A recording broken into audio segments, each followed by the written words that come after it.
Hey there, people. Welcome back. This is J-Rower here. Okie dokie. This will be the most complicated video I have done, so buckle up and we'll go ahead and try to get right into this. This is going to be a video on drop rate breakpoints. Um, Also, want to give a huge shout out first to Theo, main Discord, and he's actually in my guild. Uh, Great guy, helped me make this sheet and also understand a lot of the drop code. And I also want to give a shout out to Philip, older player, doesn't really play anymore, or Philip, I guess. They don't play anymore, but they've helped me tremendously in also understanding these, how this stuff works. So, huge shout out to them. Awesome, awesome. Okie dokie, let's get into it. We will be talking about basically when drop rate does and doesn't matter. I know I've covered this in a previous video, sort of, on the surface level. This is going to be more in-depth and actually more thorough. I've still learned more since that one. So hopefully I will be able to describe and explain this stuff correctly to you. And hopefully it is easily understandable. So, all right, when you kill any mob, or when basically you're rolling for loot, you might be thinking, you're like, let's say you're trying to go for a specific drop. uh, you might be thinking it just multiplies whatever your drop rate is by whatever the item's chance is, and that gives you the expected number of drops. That is generally how it works. However, this isn't 100% true. What's actually happening is we take the number of kills that happened multiplied by the drop chance multiplied by the drop rate to get the expected number of drops. Now you're probably thinking, why would the number of kills matter? If I kill one thing, it just dies one time. That is, one. It's always going to be multiplying by one. Not true. The number of kills actually gets influenced by AFK. So if you go AFK and you kill 10,000 mobs, then you have 10,000 kills there. When it's rolling for loot, it uses that 10,000. It's the exact same formula when you're active and killing something, when you're AFK killing something. Um, there's also the talent for Maestro called, or I guess Journeyman, called Gimme Gimme. What happens there is actually, it's not multiplying your drop rate at all. What's actually happening is it's multiplying the number of kills that you have. It's setting that to 2. And now we have the orb for Divine Knight. So let's go ahead and explain how the orb works. If you have kills on your orb, it will try to roll for an additional kill credit depending on how many kills you have. So if you have 0 kills on the orb, you're not getting anything, and you'll just get 1 kill credit worth of value of drops. However, if you have 1 kill on the orb, you have a 1% chance to roll for an additional kill. The reason why this is RNG is because you can't have a fractional number of kills. That's not how the game works. So it is giving you a 1% chance to roll for an additional kill. At 50 kills on the shown on the orb, it is a 50% chance to roll for a second kill of credit.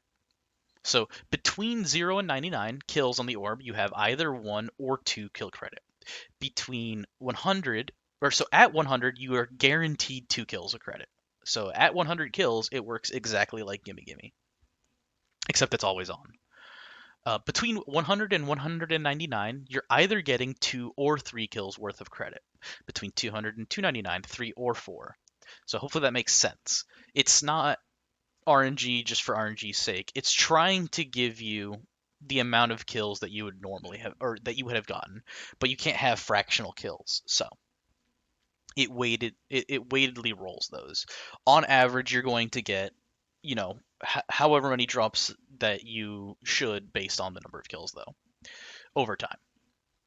Okay, so that is a little bit confusing, but basically know that the number of kills does matter. That is why it's in this formula.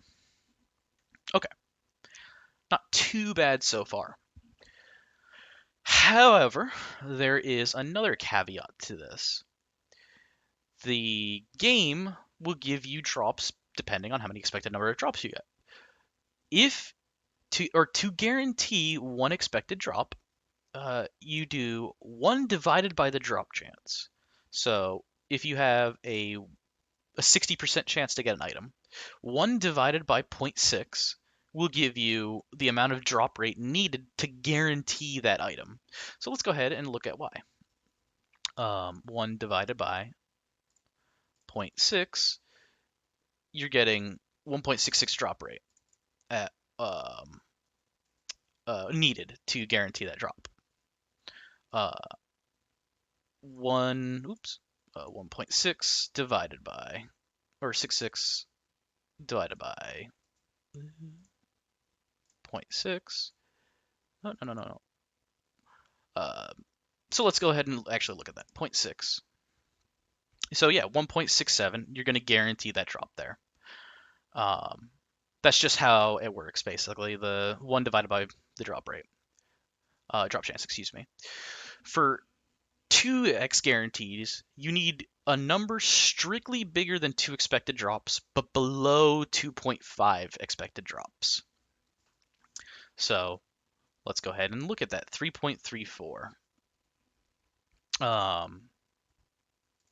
So what's going on here is we have our 3.34 drop rate multiplied by the chance of drop, which is 0.6. That is the smallest expected drop rate, or expected drops over 2. It has to be over 2. So let's do, what happens if we have 3.33 drop rate multiplied by 60% drop chance? We are below the 2x guarantee. We are strictly under it, or we are under strictly 2. So that doesn't work. And it was the same thing with the 1.66. So if we have 1.67 times 0.6, we are just above 1, which guarantees the drop there in this case scenario. But let's look at, how do we get 3? So what we're getting is 4.17 multiplied by 0.6. 2.5 expected drops. What happens is at 2.5 and above, strictly above 2.5 basically, the drop is now rounded up. The game gives you the benefit of the doubt and gives you the additional drop, or it basically gives you the drop rounded up. So instead of rolling for getting that drop half of the time, you just get it. So this rounding is what causes these breakpoints to occur. As you can see, at 4.17 drop rate, you're guaranteed to get that 3 because the game doesn't want to roll for it. It just gives you the drop. And same thing with 5.84 times 0.6. You'll see it's 3.5, which rounds up to 4. So that's where these drop rate breakpoints are coming from. Okay, so far so good. Hopefully that has been fairly concise. Again, apologies if this is hard to follow, but I'm trying my best. Okay, so you can't have, and the reason why is that you can't have fractional drops, and the game doesn't want to roll every single time for every single drop. It just gives you the benefit of the doubt and rounds it up. So far so good. Rounding is what causes these breakpoint functions, or the breakpoints. Rare drops are slightly different. I kind of want to avoid getting into them, but let's do it. So for a rare drop, let's go ahead and look at let's go with the common one. So going over the wiki, we're going to go to the crystal carrot, and we're going to look at the rare table 5b. Now, rare drops are basically calculated the exact same way. For this rare table, it is a 100% chance to drop. So we'll just put 1. And the given drop inside the thing, we're going to go with the beholder statue, which is a 5% chance. Okay, so now that we have our numbers filled in, when a rare drop happens, what you're rolling for is the expected number of drops of that rare bag. So we're getting this many drops of the rare bag. So let's say we kill, um, let's say we kill one mob, we're just killing one crystal mob. Let's say we have 10 drop rate, and we have a 100% chance to get one rare bag.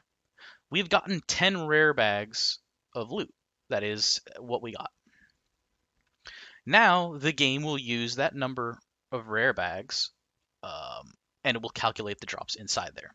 However, there's a caveat with rare bags. Sometimes you get multiple rare bags per rare bag roll. So we got 10. However, all of them are multiplied by 2. That is just how that rare bag works. It rolls this X times. So now we have to multiply this number by 2 because we got 20 rare bags actually. The 10 gets multiplied by 20, or 2, up to 20. So we got 20 rare bags worth of loot. Now then, we would roll for the beholder statue.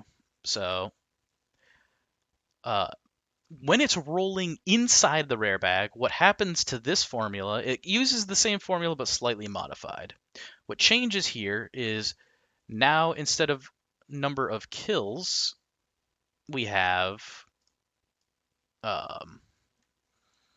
number of rare bags. The drop chance is the same. The drop chance is the item's drop chance, which is in this case scenario is 0.05, and our drop rate is actually set to 1. Because in the rare bag, it doesn't calculate our drop rate again. The only time this is changed, however, is with rares everywhere bonus from Maestro. Instead of 1 here, a 20% from rares everywhere would be end up being 1.2. So if we had 20% here from rares everywhere, it would change that this to a 1.2 in the formula. We're not going to do that though right now because we just want to keep the math simple. So that is how a item inside of a rare bag is rolled. First, it calculates the number of rare bags you will get. Then it calculates how many items in those rare bags you get based on the number of rare bags. I know it's really confusing. That is just how it works. So in this case scenario, we had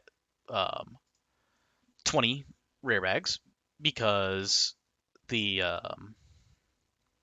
rare bag multiplier on our 10x drop rate. And then for the beholder statue, it's a 1 in 20. So we would expect to get 1. However, you can't guarantee a drop of 1 from that mob.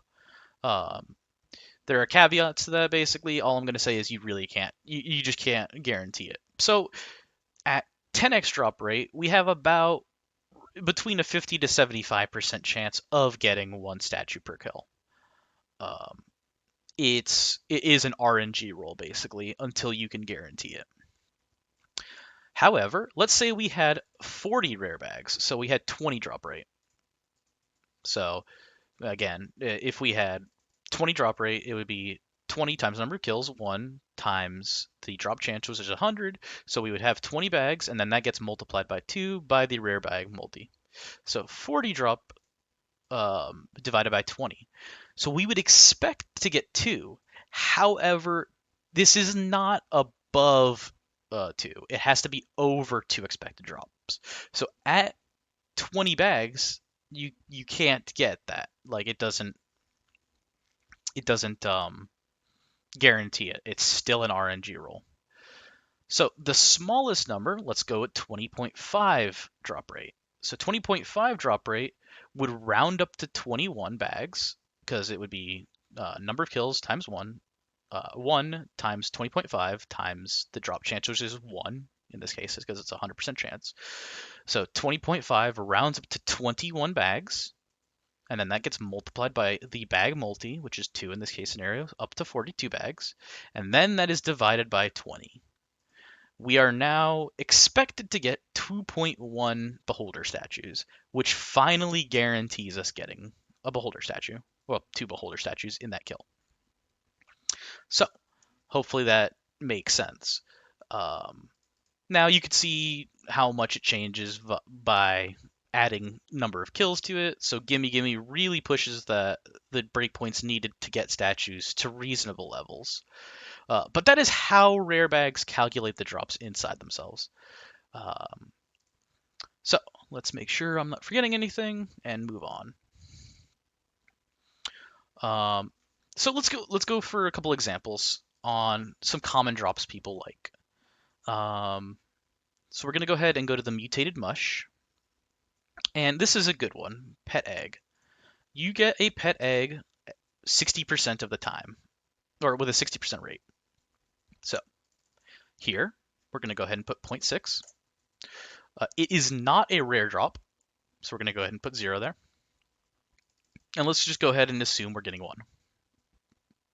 We'll go ahead and put this to 0 for simplicity's sake. Okay, so this is looking good. This is the drop rate needed to get this many eggs due to the rounding. Now let's look at what happens if we go to 2.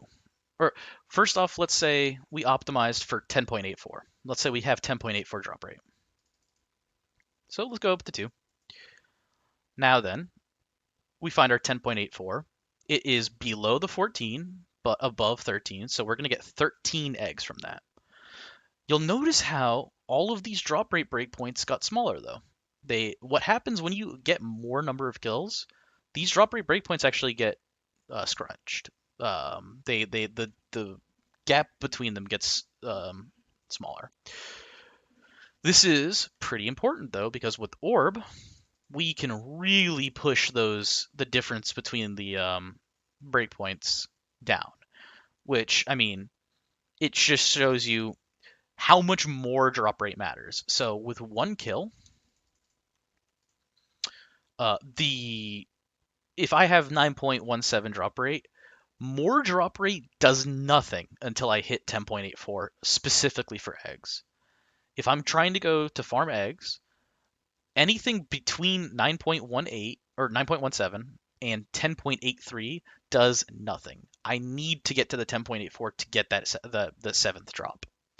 However, it becomes much easier for drop rate to matter because I only need, 40% drop rate roughly between these breakpoints. So every 40% DR matters instead of every what is this one ish drop rate or like 1.5 drop rate.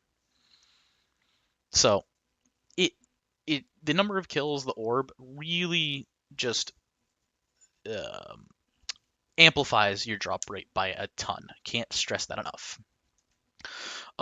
Let's go ahead and look at another one that people really like, which is the money drop breakpoint. So let's go ahead and go to a mob again. The mutated mush is actually a bit different. You have a guaranteed chance at money on there, but let's go ahead and look at Trimmer Worm. So on the money, it is a 1 in 2, so a 50% chance to get a money drop. 2, 4, 5, 7, 9, 11. You'll see that those are the money breakpoints. Let's go ahead and increase number of kills. Boom! You'll see just how much the gap between the breakpoints goes down. So I just wanted to show those off.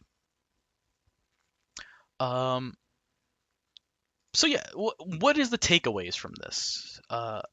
Basically, you're going to want to optimize for the breakpoints, obviously. Generally, when you are going up in number of kills, so let's go ahead and go back to the eggs. When you're going up in the number of kills, the amount of breakpoint needed, or the amount of DR for the breakpoints needed goes down effectively. So if we're going from 10, let's say we have the 10.84. Let's say we go up to 2 kills. We only need 10.42 for that breakpoint, but we need 11.25, which is pretty difficult to get up to. So, and let's go ahead and 3. Same thing, 10.84 actually. That's just a cool coincidence there. But 10.84. So you can use this graph, or this sheet, excuse me, to kind of optimize what your drop rate you're able to get to and go from there. Generally, I would optimize for the lower number of kills. That way, as you get more and more effective drop rate from the shrine, um, you're you're always going to be hitting those increased breakpoints. So there are going to be times when you're not. Like you'll see here, 11.05 is relatively close to the 10.84 that we said we assumed we have.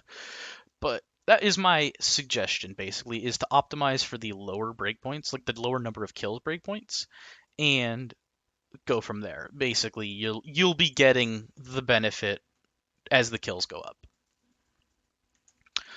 Um, any other things? Okay. Last but not least, if you are using the wiki to look at your drop rates of what you're trying to look for, generally the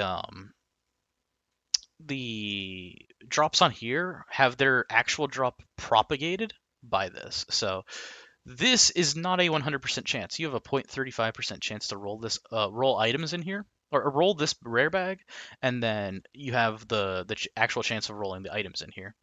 What the wiki is displaying is this chance multiplied by whatever the base chance is. So let's say you wanted golden hamster off of a thing. This sheet also includes a way to look for that. So let's just go golden hamster. Or I guess we'll just go trimmer worms because it's easier that way. So we found trimmer worms. They have drop table 27.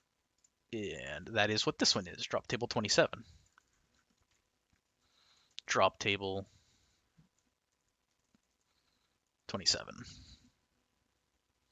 Um, that drop table has a 0.17 chance, or I'm doing this right. Yeah, 0.17 is what you would put into the sheet. So it would be 0.17, and then the actual um, chance at the golden hamster on the drop table. So then we go to a golden hamster.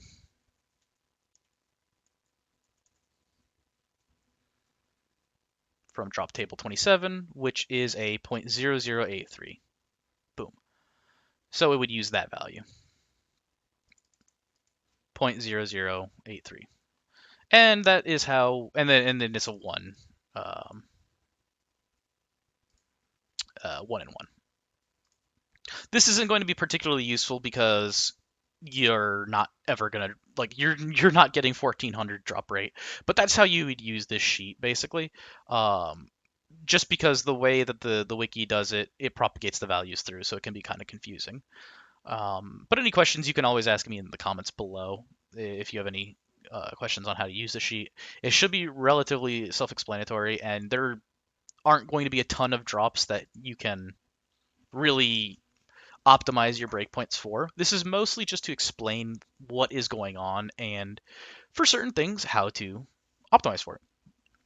So hopefully that was a pretty concise video. I don't really have too much more to say here. There's a couple things I might be forgetting or leaving out. Let's say, for smithing recipes, talent books, those drops are capped at 1. Premium gems and time candy in rare tables use a different formula slightly. Um, they're unaffected by kill multipliers, and they're also capped at 1. Obols are capped at 1. Most non-stackable equipment capped at 1.